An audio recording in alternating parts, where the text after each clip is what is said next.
Welcome back, or welcome if you're just joining us. This is The World This Week, and with us from the French news agency AFP is Dave Clark. Also with us, Craig Kapitas of formerly of a major newswire, and now financial newswire. A major financial newswire. That wasn't Reuters. That wasn't Reuters. Okay, and wasn't Dow Jones. And long ago. And also with us, Régis Le Sommier, who's still gainfully employed with Paris Match as deputy boss there, and Hamdan Mostafavi of Courrier International, which in French brings together a great mix of what the world press says. You also have an English language edition, I notice, on your website. Yes, we do, yes. That's right, so you can check that out on the web. Now, smack in the middle of handling the latest U.S. blunder in Afghanistan, that soldier who left base in Kandahar and randomly shot 16 civilians. Washington this week rolled out the red carpet for one of its allies. This was a long-scheduled official visit by the British Prime Minister, the celebrities in attendance there at the White House. Barack Obama, whose father fought the old colonial masters in Kenya in the 1950s, has often seemed dismissive of the UK. And even though this time he deigned to quote Winston Churchill at the official banquet, he still got some digs in, like when he alluded to Britain's sacking of Washington in the War of 1812. It's now been 200 years since the British came here to the White House under somewhat different circumstances. They made quite an impression.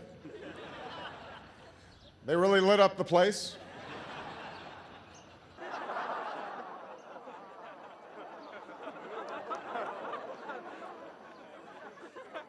But we moved on. When you watch that, do you have the feeling, Craig Kapitas, that Barack Obama has moved on? He still gets, every time, he needles the British in a way I've never seen a U.S. president do. Yeah, I'd like to see, Sarkozy here inviting Merkel. The last time the Germans were here, they really lit up the place. Americans have this they have this strange penchant. Anyone with a British accent they think is John Lennon or the Beatles, and they love Britain for having worked there for many years. The main reason they love Britain is they don't have to learn another language to live there. It's really easy. What can you say?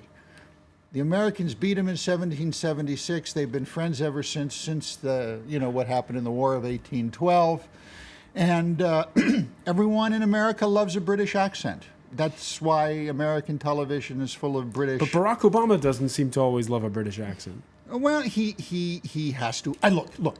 You know what the most significant thing about this thing is? Isn't it curious that Cameron did not go to meet with Mitt Romney? Usually, when these guys go over there, they'll go meet the guy who's going to run against him. And isn't it also doubly curious that not only Cameron has given Obama a de facto endorsement, and so has Sarkozy. That's right. Yes. And I find that fascinating. Yeah. You think that Hollande would be over there embracing Obama. He must be fuming. Fanfan must be fuming tonight over I think this. if you speak about the French campaign, it's one of the first times in which he so much energy put on by foreign leaders, to actually weigh in the French campaign. It's never seen before. And what you say about Cameron is actually right. But what I like about, there's something which has nothing to do with America and Britain, but Clooney being invited in the White House George to Clooney. dinner, and who got arrested today for protesting. Over Darfur. Yeah. So it's kind of ironic. You get, those celebrities, they can protest, get arrested, and then they still get invited in the White House. He should have done his protest inside the White House. Yes. Why didn't you do it? There would have been even more At the cameras there dinner. for that. All right. What has been interesting about this trip, though, is traditionally you don't lose any votes from cozying up to Barack Obama if you're a foreign leader. But a lot of the reaction within the UK has been a bit embarrassed. It was too cozy. Let's look at that. Why is it that the British conservative press didn't approve? It wasn't the left-wing press. It was the conservatives who didn't approve Obama taking Cameron to a college basketball game. Well, it's probably because the game happened to take place in Ohio. a key swing state for Obama's re-election hopes in November. Cameron, if you pardon the pun, playing along, it seems.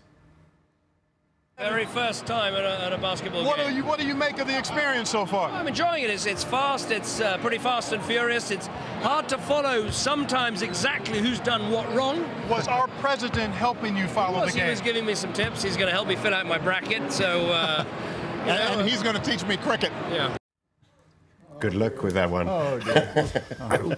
Help me fill out my bracket. What does he mean exactly? NCAA. Oh, it's because of it's his March Madness. Okay, yeah, I get yeah. it. It's So- the NCAA, the National Collegiate Athletic Association Basketball Championship tournament, which goes on the second half of this month. I can't help but feel for Prime Minister Cameron at that particular moment. I'm going to be moving to the United States later in the year, and I don't know the first thing about basketball. But you so can there are teach many people things, cricket. Many things. But I was can he teach people had? Was cricket. David Cameron had? By going on he gets aboard Air Force One. They make a big to-do A of lot it. of people, but he winds up in a swing in state. Britain were embarrassed. A 3-day trip, a flight on Air Force One, eating hot dogs, and I heard that he ate the hot dog with ketchup, which apparently is a no-no, and he should have had it with mustard And relish. and relish. So that's another mistake I won't be making when I get over there. Mustard and onions all the way. No, sorry, but I think we're discussing this visit, and the strange thing is that they've been, they have some trouble, these two men, some in Afghanistan, maybe with Iran, and they're there eating hot dogs, watching basketball. All that we heard about this visit was not any solution for what's going on in Afghanistan. There isn't any solution to what's going on in Afghanistan It's apart from crazy. distracting attention from it until they leave. And that's what they did, distracting Which both men attention. are very good at. In its beige hot column, also The Economist points out that the risk works both ways, not just for Cameron, saying that most of those voters in Ohio maybe perhaps don't realize that Cameron, who's a conservative, raised taxes, backs gay marriage and universal health care. Régis Le Sommier, it is a tricky game. You were mentioning about the French elections. Getting foreign leaders to do an endorsement run with you can work both ways. I don't think it's really a good thing, ever. I mean, I think foreign leaders should really carefully stay out of, each other's elections. Usually they understand it. I don't know why this time we have these people crossing the lines and getting invited in the middle of Ohio. I think, I don't know what they're really thinking, honestly. And same thing, Merkel, Cameron, Rajoy, stepping into the French campaign. Saying that if Hollande is elected, it's going to be a nightmare. A terrible thing for Europe. We should, really carefully. And also there's a backlash because people that are about to vote don't like that. They don't like other, foreign leaders coming and tell them what to do. Especially, that's one thing Sarkozy should watch out carefully. And we haven't seen him or heard him mention Merkel ever since, that thing. Especially the Germans coming and telling us, we should elect Sarkozy. I don't think it, for old people, for a number of people out there in France, I don't think it's a good thing. Do you think she'll show up? I don't think so, no. I think she said that she won't appear on the campaign trail per se. I think she'd prefer Sarkozy to win than Hollande. But Sarkozy himself has swung into a Eurosceptic stance since winning Merkel's endorsement. I got to take a little disagreement with you there, Regis. I think they should become more involved. I think they should be yelling and screaming, and here's why. Because we're all Europeans and we should all stick together and think about each other? The root of the European problem is the economy. Because the European Union is a union that is built on political cohesion with no economic underpinning, no central bank, no European Union fiscal policy. It is a contradiction. Mm-hmm. It is a contradiction in terms. Although I greatly understand why you don't want others getting involved in outside campaigns. If Europe and the Union is going to get out of this mess and grow into the future, there has to be an economic cohesion, and the only way for that to happen is for countries to get involved, as a state in the United States would get involved in the federal. But if the process. first meeting after the election is Hollande looking at Merkel and saying, "Well, thanks very much for supporting my opponent," where's the cohesion? Well, tant pis. Tant pis. I think what I'm saying is a step. It's a step towards it. The European Union We want to be a union, but we really don't.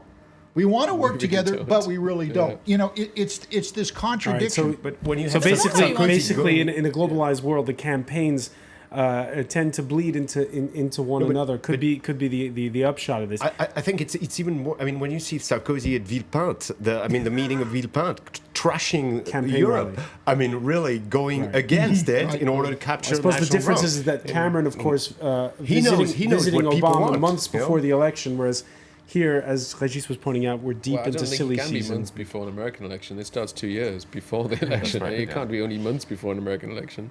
And it Before- is Ohio. Before we go, no matter how much you love your job, everyone at some point has a moment where Johnny Paycheck's old country music hit, "Take This Job and Shove It," suddenly springs to mind. But is that the reason that the very public resignation letter of a middle-ranking investment banker in London has gone viral? Greg Smith accuses the bosses at Goldman Sachs of losing their moral fiber. He recounts bankers who call clients muppets. That's not good, he writes. He says, "It astounds me how little senior management gets a basic truth. If clients don't trust you, they will eventually stop doing business with you. It doesn't matter how smart you are." Craig Capitas, we've written Goldman Sachs's moral obituary many times on this show, and this crisis is 4 years old, and the bank seems to be doing just fine. Yeah. End of story. Greg Smith will never work again on Wall Street. Greg Smith should have kept his mouth shut. Everyone on Wall Street knows already what Greg Smith wrote about. Greg Smith, if he had any smarts, should have known this the day he joined Goldman Sachs, as all the other kids who go into Goldman Sachs know this. This is the investment banking world. It's not pretty. It is down and dirty combat capitalism. That's what it is. If you don't like it, go join an NGO. And And it was like that when he joined. yeah, 10 years ago. and this idea that Wall Street is full of all these very nice people. It's not. It is not. And Smith has I believe he broken a number of civil laws in the United States. He signed confidentiality agreements, non-disclosure agreements. He was supposed to have kept his mouth shut. In fact, he was paid a great deal of amount of money to keep his mouth shut. Now, if he wants to open his mouth, go right ahead. I hope he's getting a lot in severance because he's never going to work again. That's just the way Wall Street works. You're just too harsh on him. I think I would compare him to some mid-ranking officer Please, what law who did Goldman defects in the Sachs war. break? Really, No. Hamdan Mostafavi. Yeah, I think he's like a mid-ranking officer who defects in a war. I think now we've seen with the 99% movement that people are against this system, and some people from inside the system are denouncing it. Greg Smith is not resigning to support the 99%. Yeah, he was but upset that they were showing insufficient respect Yeah, but for the saying the clients system- of he's saying Goldman the Sachs. system doesn't the hedge work like funds that that. he were giving insufficient support to, in his view, at Goldman Sachs are within the 1%, in the top half of the 1%. Yeah. Enter a He thought monastery. that they should have But given still- more respect to their investors. Now, apparently Goldman Sachs bankers call their clients muppets. Well, I can tell you in journalism sometimes we have harsher words than that for readers, and we often have harsher words than that for advertisers. We certainly have harsher words than that for media clients if you work like I do in a news agency. I think that the way people talk in their offices is not the way they talk to their clients, and I don't suppose many of the clients at the kind of level he's talking about, the hedge funds he's talking about, suspect that everyone in Goldman Sachs comes in the morning and thinks of great ways of making their day happier.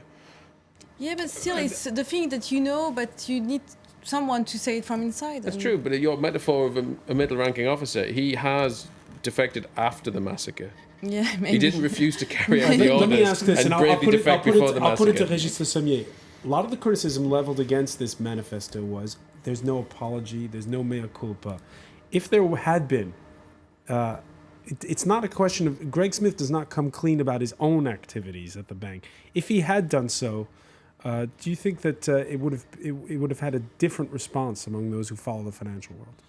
I don't think so. I mean, what we discover with that I mean, funny, I don't know if you can call it funny episode, but is that it's worse than Gordon Gekko. I mean, it's... The movie Wall Street. Yeah, it's... did learn the Greg we Smith kind one. of- But I know totally it. disagree. I mean, we don't talk trash about our readers. We respect our readers. We respect the people that do the content. Sometimes we can have harsh word And we for know people you in the respect advertisement. France 24 and the people who run this, and you respect the people. No, no, no, And but- then when we're going to go get a drink later, you're going to give me an earful about the gumbos who run your outfit. But look, anyone who goes and does business with Goldman Sachs knows what they're getting into. Yeah. These are Okay, not. but now Yeah, the but you question, can just change- before we change your go, mind. this These is people really invented okay. We've gone beyond that, but why has this gone so viral? He's not revealing a state secret here. Why is this touch such a nerve? Okay, real simple.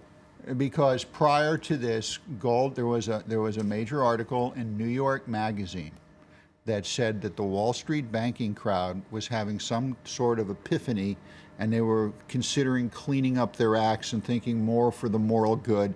It was all manipulated baloney.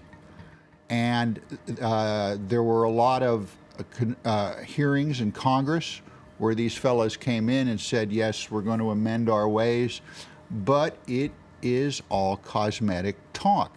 The nature, the DNA of the trading pit, of Wall Street, of an investment bank is not pretty. And And to the wider world, it might seem out of control. I mean, yes, and it makes for nice copy. It was a very well-written story, but I would suggest to you, I mean, if you go to that very well-written op-ed, it was a terrific op-ed, and you take out Goldman Sachs, and you put in any other nasty company, I won't mention any names, but you take out Goldman Sachs and you put in another company, you're going to see the same thing. That's just the way it works. That's just the way it works. In fact, one person on the web in one article replaced it with Darth Vader, but that and it worked just fine. There you see. That is it. Unfortunately, probably not the last time we discuss Goldman Sachs in the world this week. I want to thank Craig Kapitas, Hamza Mustafani, Dave Clark, Régis Le Sommier. Thank you for being with us.